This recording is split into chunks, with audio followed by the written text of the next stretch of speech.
오늘 요한 3서 1장 1절에서 4절에 있는 말씀을 가지고 범사에 잘되고 강건하리라 하는 제목으로 말씀을 우리가 함께 듣습니다. 성경을 여러분 많이 읽겠지만 성경을 읽다 보면 하나님께서 그의 자녀들에게, 그분의 자녀들에게 하시는 말씀들 가운데 하시는 말씀이, 자주 하시는 말씀이 있습니다. 그리고 그 자주 하시는 말씀들 가운데에 축복의 말씀이 있는데, 이 축복의 말씀을 할 때 특별히 하나님은 한 가지를 더 붙여서 말씀을 하고 있어요. 그것은 바로 범사에라는 말입니다.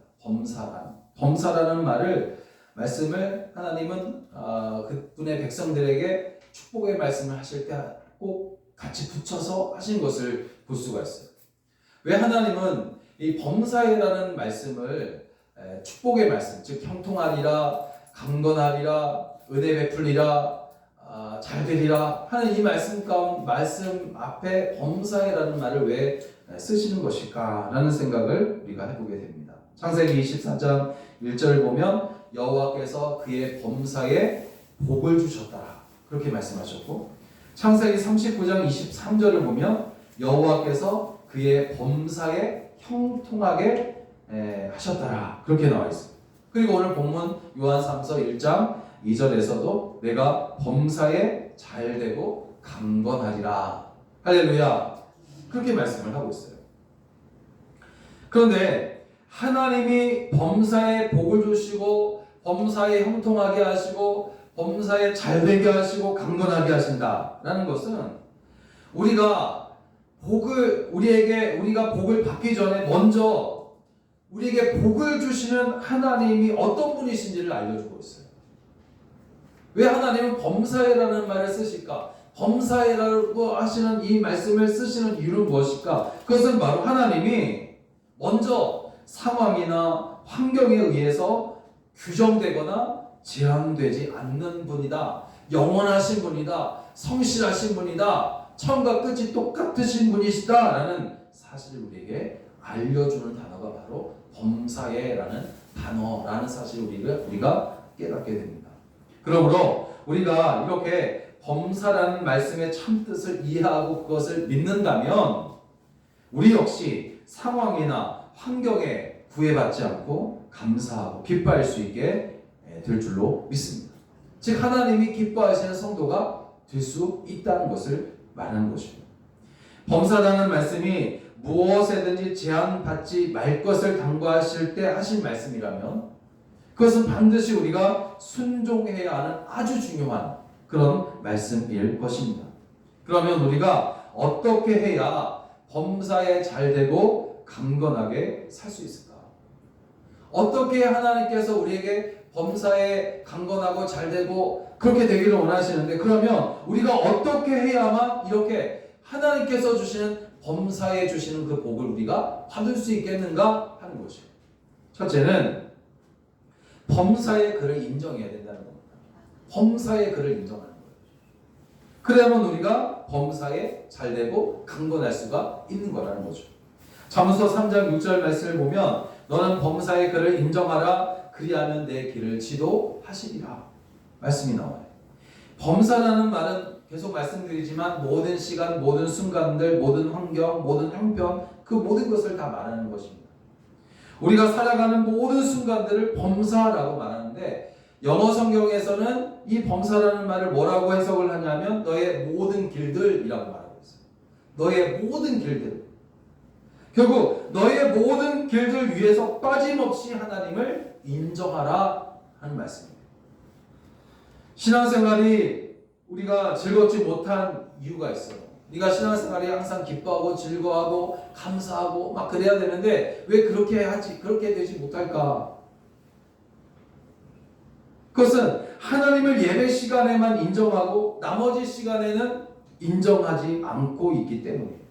예배를 드리며 하나님의 임재를 경험하고 그 분위기에 취해서 거룩해지는 것 같다가도 밖으로 나오면 불의한 생각과 또 제약된 행동들이 언제 성도였는지를 잊게 만들 때가 많다는 겁니다. 그래서 신앙생활을 하고 있으면서도 쌓이는 죄로 인해 즐겁지가 않은 거죠. 주님은 이렇게 연약하여 범사에 주님을 인정하지 못하고 있는 우리를 너무나 잘 아시기에 계속해서 범사에 그를 인정하라 그렇게 당부하시고 있는 겁니다. 그러면 성경은 인정하다라는 말씀을 어떻게 설명하고 있을까 찾아봤더니, 첫째는 인정하다라는 말은 히브리어로 누구누구를 충분히 아는 것이라고 말하고 있어요. 사전적인 의미죠. 그렇지만 단순히 하나님이 계시다는 것을 안다라는 것으로 여기서 말씀하시는 인정하다라는 말을 설명하기에는 참 부족해요. 왜냐하면 하나님을 인정한다라는 것은 무슨 말이냐면, 그분이 세상 가운데서 시간과 모든 공간을 다 주관하신다는 것을 우리가 믿음으로 고백하며 살아가는 것을 의미하기 때문입니다. 그래서 단순히 안다라는 것으로는 부족한 거예요. 둘째로 인정하다라는 말은 인정하는 분을 의지한다, 그런 말이에요. 우리가 왜 하나님을 인정합니까? 인정한다는 것은 그냥 보고 알고 그냥 이렇게 그렇게 되는, 대충 그렇게 되는 것이 아니라, 인정한다라는 말은, 내가 하나님을 범사에 인정한다라는 말은 무슨 말이냐면 내가 하나님을 의지한다, 그런 말이에요.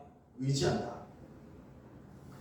양들이 들에 있을 때의 위험한 이유는 늑대나 곰과 같은 맹수에게 노출되어 있기 때문에 위험합니다. 그렇지만 목자가 쳐놓은 울타리 안으로 들어오게 되면 안전하게 되는 거예요. 양들이 울타리 안으로 들어오는 것은 곧 양들이 목자를 의지하는 것을 말하는 겁니다. 이렇게 인정한다는 것은 우리를 모든 위험에서 안전하게 지켜주실 그분을 의지하는 것을 의미하는 것입니다. 또 세 번째로 인정한다는 것은 무슨 말이냐면 마음을 쏟으며 귀를 기울이는 것을 의미하는 거예요. 여러분, 인정할 때에 그냥 눈으로 보고 마는 것이 아닙니다. 인정한다는 것은, 그분을 인정한다는 것은 그분께 나의 마음을 쏟는 것을 말해요. 그리고 인정한다는 것은 그분께서 내게 말씀하실 때에 그 말씀을 내가 귀 기울이는 것을 의미합니다. 그것을 인정한다는 거예요. 인정하지 않으면 이걸 할 수 없기 때문에. 하나님께 마음을 쏟고 그분의 말씀에 귀를 기울이는 자에게는 그 길을 지도하시리라, 그렇게 약속을 하세요. 하나님께서 길을 안내하시는 것뿐만 아니라 인생길에서 걸려 넘어지게 하는 장애물들을 극복할 수 있는 그런 힘을 주시거나 없애주시고, 그리고 일으켜 주시고 형통하게 해주신다는 말씀입니다. 여러분, 이렇게 우리가 하나님을 인정할 때에 그분께 마음을 쏟으며 귀를 기울이고 또 하나님을 의지하는 이유가 뭡니까? 그것은 바로 우리가 연약하기 때문이에요. 그래서 성경은 우리를 어떤 존재로 말하고 있냐면, 욥기서 4장 19절을 보니까 인생은 흙집에 살며 티끌로 털을 삼고 하루살이에게라도 눌려 죽을 자다, 그렇게 인생을 표현하고 있어요. 얼마나 연약한 존재인가를 우리에게 극단적으로 이야기를 합니다. 고린도후서 5장 1절에서는 뭐라고 말하냐면 땅에 있는 집이 무너진다 그랬는데, 여기서 무너지는 집이 바로 우리 자신을 말하잖아요. 결국 무너진다는 거죠.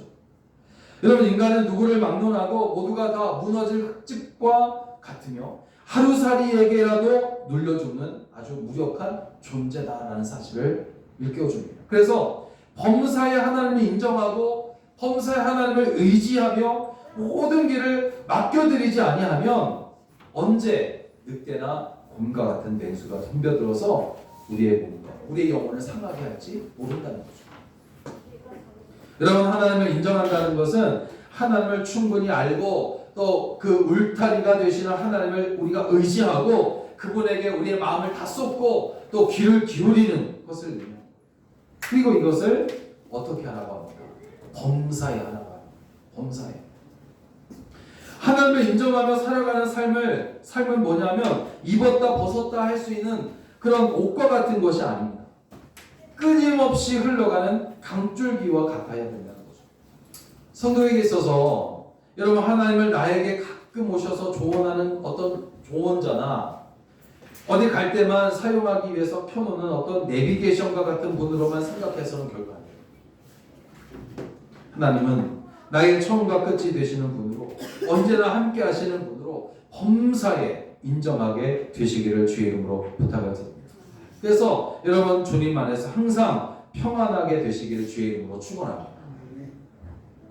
두 번째로 범사에 그에게까지 잘하는 것을 말하는 거예요. 그래야만 범사에 잘 되고 강건할 수가 있는 거예요. 범사에 그에게까지 자라나는 것, 예수 그리스도에게까지 자라나는 것, 그분을 바라보면서 그분을 닮아가는 삶, 이것이 그렇게 할 때에 우리가 범사에 잘 되고 강건할 수가 있다는 거죠. 에베소서 4장 15절에 오직 사랑 안에서 참된 것을 하여 범사에 그에게까지 잘할지라. 그에게까지 잘할지라.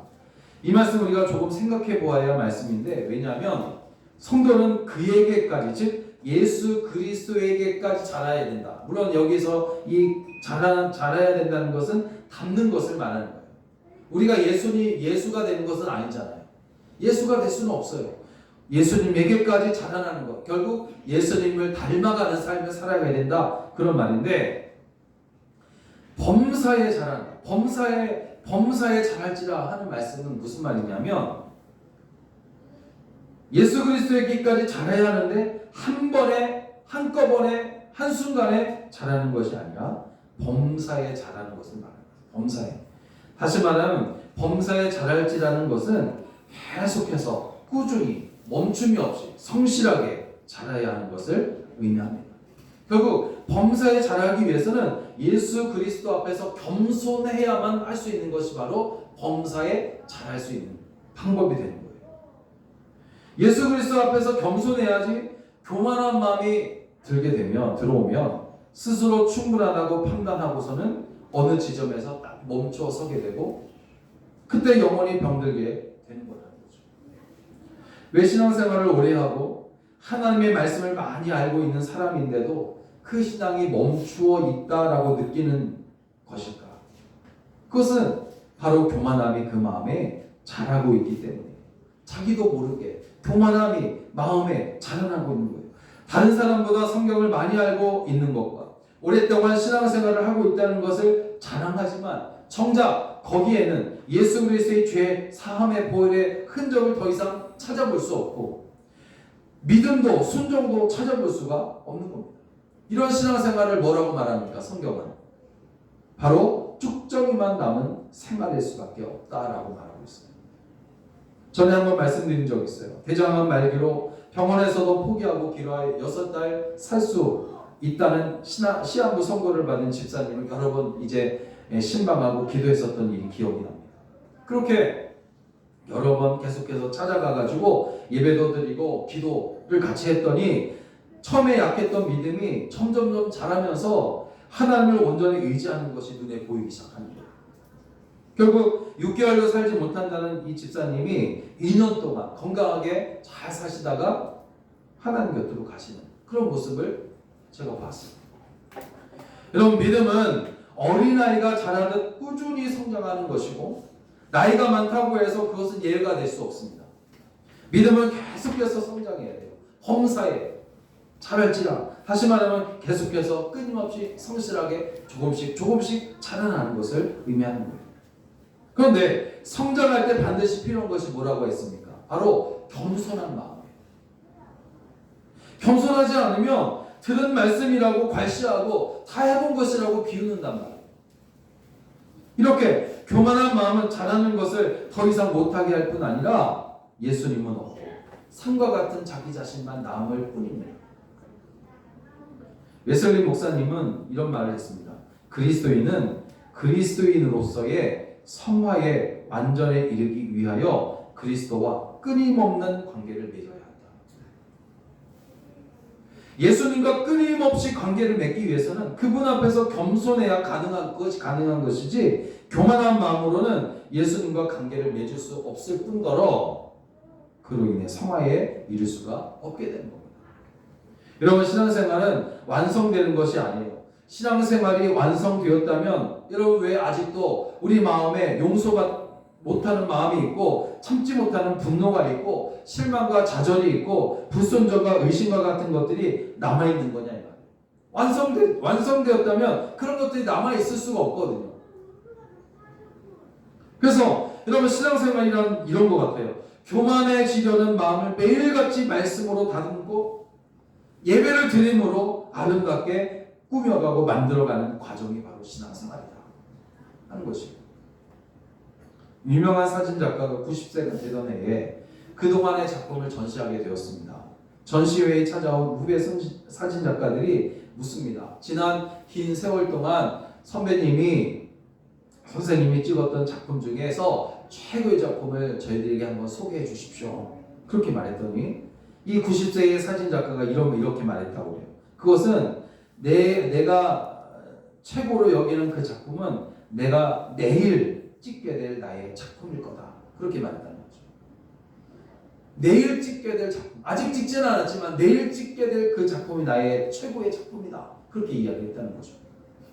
여러분, 그리스도인들은 전에 잘했던 신앙생활을 자랑하며 교만하게 있는 것이 아니라 범사에 잘할지니라 하는 겸손하게 하는 이 말씀을 가지고 계속해서 살아가야 할 줄로 믿습니다. 그렇게 범사에 잘하게 될 때에 하나님께서 우리에게 범사에 잘되고 강건하고 형통하게 하시는 은혜를 부어주실 줄로 믿습니다. 또 마지막으로 범사에 감사하게 되면 범사에 잘되고 강건하게 될 수 있어요. 범사에 감사 따스합니다. 범사에 감사하라. 데살로니가서 5장 18절에서 범사에 감사하라. 이는 그리스도 예수 안에서 너희를 향하신 하나님의 뜻이다. 그렇게 말씀하고 있어요. 범사에 감사라는 것은 무엇에든지 매사에 항상 해야 하는 것이 바로 감사라는 것이에요. 감사. 그리스도인의 감사는 선택이나 어떤 이유에 의해서 하는 감사가 아니라 믿음에 의한 감사예요. 그리스도인의 감사는 믿음에 의한 감사이기 때문에 온갖 모든 것에 대한 감사요. 그럼에도 불구하고 하는 것이 바로 그리스도인의 감사입니다. 밀가루 없이 빵을 만들 수 없듯 감사 없이 우리의 신앙생활은 불가능합니다. 감사 없는 신앙생활이라는 것은 있을 수 없어요. 여러분, 기독교인은 언제나 하나님을 인정하고 하나님의 하시는 일에 만족하는 사람이 바로 그리스도인이에요. 그런 까닭에 감사는 성도들에게 있어서 아주 익숙한 것이 되어야 합니다. 피아니스트가 이제 그 연주회를 하잖아요. 연주회를 하게 되면 피아노 연주를 할 때마다 지금 연주회를 하고 있는데 그 연주회를 하면서 건반의 자리를 하나하나 외우거나 또 운전기사가 운전을 할 때마다 기계의 기능을 다 따져가면서 핸들을 아주 움직이는 것이 아니지 않습니까? 오랜 세월 동안 연습하고 익숙해서 하는 것이 바로 연주이고 운전하는 거예요. 감사도 그랬으면 좋겠어요. 감사함은 사고나 사건이 발생했으나 여러분 무사한 것만 가지고 하는 것이 감사가 아니라 무탈하게 살고 있을 때에도 안전하게 하시고 평안하게 살게 하신 하나님께 감사하는 것이 바로 오늘 그리스도인의 감사, 익숙한 감사가 되어져야 할 줄로 믿습니다. 그러므로 우리는 감사할 일 때문에 감사하는 사람이 아니라 범사에 감사함으로 모든 일을 감사한 일로 만드는 사람이 되어야 할 줄로 믿습니다. 그러니까 여러분, 이런 감사는 결국 억만금을 다 주고도 살 수 없는 보화 중에 보화가 되는 것이에요. 그래서 사탄이 우리에게 감사를 빼앗으려고 하는 거예요. 너무나 귀한 감사기 때문에, 이런 감사, 범사에 감사하는 것이 너무나 귀하기 때문에 사탄이 우리에게서 이런 범사의 감사를 빼앗아가려고 하는 거예요. 그러므로 우리는 더더욱 감사에 인색하면 안 되는 겁니다. 잘못하면 여러분 세상살이에 얽매여서 부지 중에 감사가 빈곤해질 수 있어요. 불평불만을 하며 일을 하는 사람은 알고까지 뽑게 되겠지만 여러분, 감사하며 일을 하는 사람은 반드시 풍성한 수확을 얻게 되는 줄로 믿습니다. 생각해보면 범사라는 이 말은 하나님의 영역에 속한 것 같아요. 인간의 영역에 속한 것이 아니라 하나님의 영역에 속한 것 같습니다. 우리는 무지하고 어리석어서 오늘 당하는 일이 다음 날에 감사할 일이 된다는 것을 모르고 불평만 해요.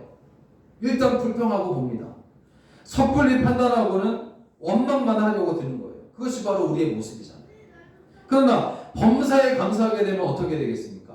하나님이 우리가 생각지도 못한 일들을 만드시는 겁니다. 그래서 범사라는 단어는 하나님이 사용하시는 단어인 것 같아요.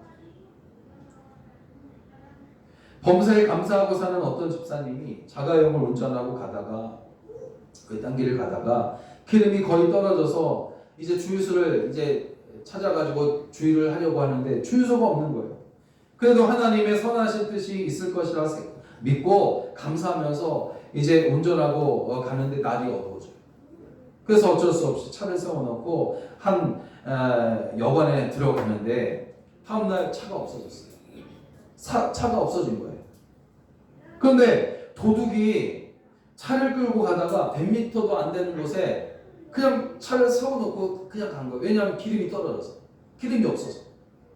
이 사실을 알고 하나님 차에 기름이 다 떨어지게 해주신 것 감사드립니다 라고 하면서 감사 기도를 했다고. 사랑하는 여러분, 범사에 하나님을 인정하며 살아가시기를 주의 이름으로 부탁을 드립니다. 하나님을 나의 왕, 나의 주로 고백하며 살라는 것이죠. 또 믿음이 범사에 자라되 그리스도에게까지 자라게 되시기를 바랍니다.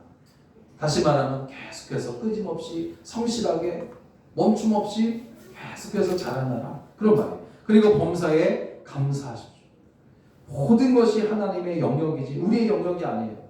그러니 바로 눈앞에 힘든 일이 보여도 범사에 인정하고 범사에 감사하는 우리를 선하고 복된 길로 하나님께서 인도하실 것을 믿고 여러분 감사하며 살아가게 되시기를 주의 이름으로 부탁을 드립니다.